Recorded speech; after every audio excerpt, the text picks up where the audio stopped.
Just put your worst fears on one side of the paper, and then put what you can just, describe to be a logical outcome, what is likely to happen, what society says is going to happen, people you trust are going to say it's happen, like your GP, family, friends, whatever.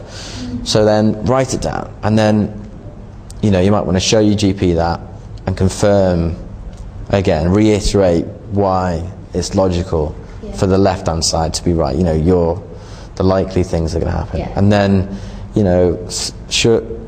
you then look at your right-hand side and think, yeah, it is illogical and it's silly, and I need to, whenever I get these feelings, get the list out and just associate that, positive side, people that you trust, past experiences of people, case studies, and say they got through it and stuff. Yeah. So that's how I cope with it for the initial period.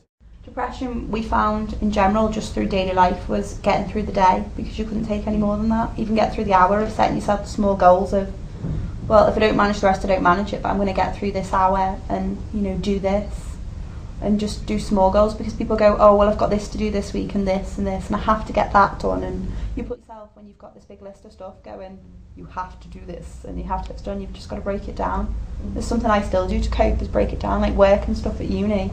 Because otherwise I would just get so overwhelmed. I mean, I looked at my assessment list the other day and went, that's a stupid amount of work to get done.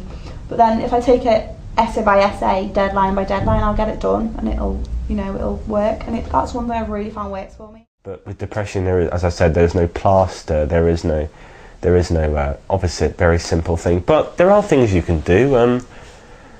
Sometimes you've just got to break the barriers. Rather than thinking, I'm just going to stay inside and feel really low, sometimes you've just got to say, get out. Even though your body says, no, I don't want to get out. You've got to say, look, take a walk. I found, when I was going through a horrible, questioning who I was and thinking, why am I having these panic attacks? There's a forest I live next to, and I just went for walks down there. And by the end of the walk, and even though I didn't focus on one particular thing in my head, as I feel it's just a array of wires and stuff like that, but I just went for a walk, and at the end I'd feel like $1 million.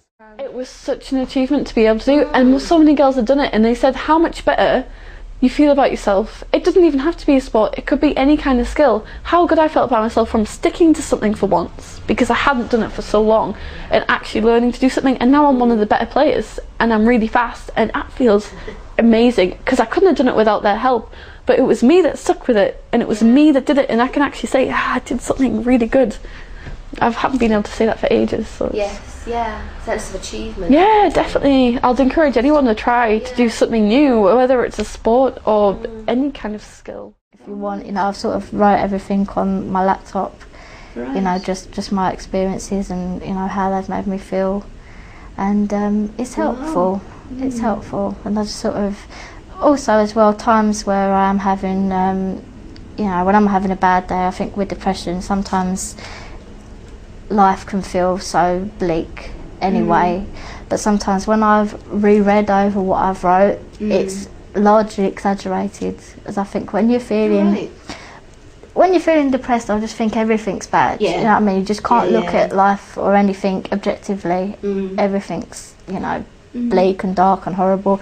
And then sometimes it actually makes me laugh when I've read back what I've wrote, and I actually think, well, life isn't that bad. So it helps in that way, because I learn from it. I learn from what I've wrote. I learn from what I was thinking and feeling at the time.